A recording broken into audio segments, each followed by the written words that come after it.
வணக்கம். இன்றைய முக்கிய செய்திகள். புதுச்சேரியில் புதிதாக 500 ஊர்காவல் படை வீரர்கள் தேர்வு செய்யப்பட்டனர். இதில் முதல் கட்டமாக 326 பேருக்கு பணி ஆணை வழங்கும் விழா கம்பன் கலையரங்கத்தில் நடைபெற்றது. இதில் முதல்வர் ரங்கசாமி, உள்துறை அமைச்சர் நமச்சிவாயம் ஆகியோர் கலந்து கொண்டு பணி ஆணைகளை வழங்கினர். இந்நிகழ்ச்சியில் காவல்துறை டிஜிபி ஸ்ரீனிவாஸ், காவல்துறை துணைத் தலைவர் பிரஜேந்திரகுமார் யாதவ் உள்ளிட்ட காவல்துறை உயர் அதிகாரிகள் கலந்து கொண்டார்கள்.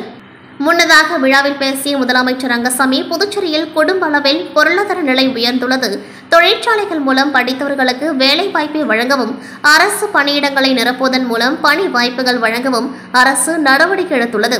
அதன்படி அரசின் காவல்துறை உள்ளிட்ட அனைத்து துறைகளிலும் தற்பொழுது பணியிடங்கள் நிரப்பப்பட்டு வருகின்றன.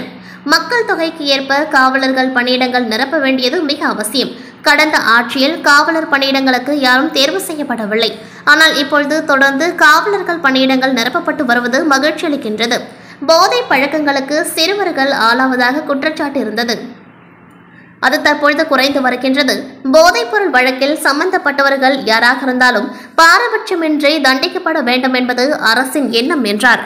புதுச்சேரி முருங்கப்பாக்கம் பகுதியில் உள்ள ஃபியூச்சர் இந்தியா அறக்கட்டளை சார்பில் பொதுமக்களுக்கு பல்வேறு நலத்திட்ட உதவிகள் வழங்கப்பட்டு வருகின்றது. இந்நிலையில் அரியங்குப்பம் மற்றும் ஊசுடு தொகுதி பெண்கள் சுயதொழில் செய்வதற்காக ஃபியூச்சர் இந்தியா அறக்கட்டளை சார்பில் 4 சக்கர தள்ளுவண்டி, சுய உதவி குழுக்களுக்கு நன்கொடை, புடவை உள்ளிட்ட நலத்திட்ட உதவிகள் வழங்கும் நிகழ்ச்சி நடைபெற்றது.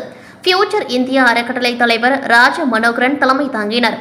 இதில் சிறப்பு அழைப்பாளராக குடிமைப்பொருள் வழங்கல் மற்றும் நுகர்வோர் விவகாரங்கள் துறை அமைச்சர் சாய் ஜே சரவணகுமார் கலந்து கொண்டு 100க்கும் மேற்பட்ட பயனாளிகளுக்கு ரூபாய் 75 லட்சம் மதிப்பிலான தள்ளுவண்டி உள்ளிட்ட நலத்திட்ட உதவிகளை வழங்கினார். இந்த நிகழ்ச்சியில் Villupuram Amirtha institute of technology நிறுவனர் மனோகரன், ஃபியூச்சர் இந்தியா அறக்கட்டளையின் சொத்து பாதுகாப்பு குழு தலைவர் ஆசிரியர் குப்பன், செயற்தலைவர் சுப்புலட்சுமி, அன்பரசன், ஊர் முக்கிய பிரமுகர் ஆர்டிஓ வெங்கடேசன் மற்றும் அறக்கட்டளை நிர்வாகிகள், ஊர் முக்கியஸ்தர்கள் உட்பட பலர் கலந்து கொண்டார்கள். புதுச்சேரி குடிசை மாற்று வாரியம் மூலமாக கூரை வீடுகளை கல் வீடுகளாக மாற்றும் திட்டத்தின் மூலம் பயனாளிகளுக்கு அரசு மானியம் வழங்கி வருகின்றது. அந்த வகையில் மங்கலம் தொகுதி பயனாளிகளுக்கு குடிசை மாற்று வாரியம் மூலமாக பிரதான் மந்திரி ஆயுஷ் யோஜனா கல்வீடு கட்டும் திட்டத்தின் கீழ் 36 பயனாளிகளுக்கு முதல் தவணை 1,20,000 ரூபாய் வீதம் மொத்தம் 43,20,000 ரூபாய்க்கான பணி ஆணையை தொகுதி சட்டமன்ற உறுப்பினரும் வேளாண் துறை அமைச்சருமான தேனி ஜெயக்குமார் பயனாளிகளுக்கு வழங்கினார். இந்நிகழ்ச்சியில் குடிசை மாற்று வாரிய முதன்மை செயலாளர் சவுந்தரராஜன், உதவி பொறியாளர் சுதர்சனன், இளநிலை பொறியாளர் கோபிநாத், நல ஆய்வாளர் மேகநாதன் மற்றும் என்ஆர் காங்கிரஸ் பிரமுகர்கள், பொதுமக்கள் கலந்து கொண்டார்கள். புதுச்சேரி பெத்த செமினார் சிபிஎஸ்இ பள்ளியில் ஜூலை 13ஆம் தேதி அன்று ஆண்டு விளையாட்டு விழாவானது பள்ளி முதல்வர் திரு பாஸ்கர்ராஜ் அவர்கள் தலைமையில் நடைபெற்றது.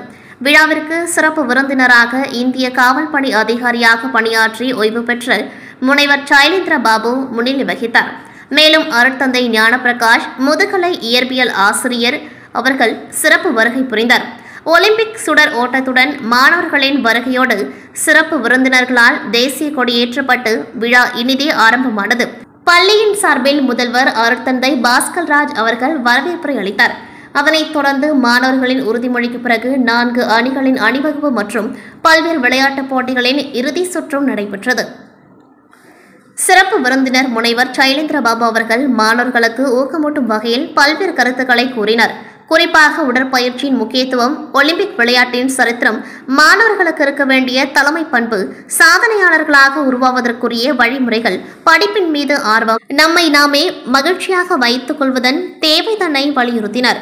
என்னால் முடியும், முடியாத செயல்களையும் முடித்து காட்டுவேன் என்ற மன உறுதியோடு உலகளவில் விளையாட்டுத் துறையில் சாதனைகளை படைத்து இந்தியாவிற்கு பெருமை சேர்க்க வேண்டும் என்றும் மாணவர்களை ஊக்குவித்தார். மேலும் போட்டிகளில் வெற்றி பெற்ற மாணவர்களுக்கு பரிசுகளை வழங்கினர். மாணவர்களின் பல்வேறு எழுச்சிமிகு கேள்விகளுக்கு பதிலளித்து அவர் எழுதி வெளியிட்ட நூலினை பரிசளித்து அவர்களை மேலும் ஊக்கமூட்டினர். விழாவின் இறுதியாக நாட்டுப்பண் இசைக்கப்பட்டு அனைவரின் பங்களிப்போடு விழா இனிதே நிறைவுற்றது.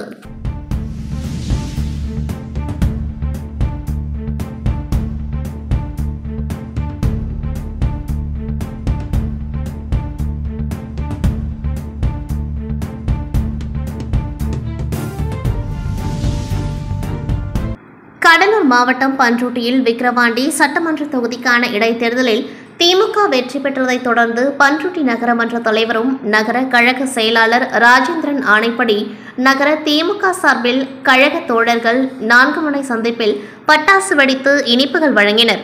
இந்நிகழ்ச்சியில் நகர அவைத்தலைவர் ராஜா, நகர துணை செயலாளர் கௌரி அன்பழகன், நகர இளைஞரணி அமைப்பாளர் சம்பத், இளைஞரணி துணை அமைப்பாளர் ராஜா, பார்த்திபன், பாலச்சந்தர், திமுக வர்த்தகர் அணி ரவி, நகர்மன்ற உறுப்பினர் அருள், கோபி, பாலாஜி மற்றும் கழக தோழர்கள் திரளாக கலந்து கொண்டார்கள்.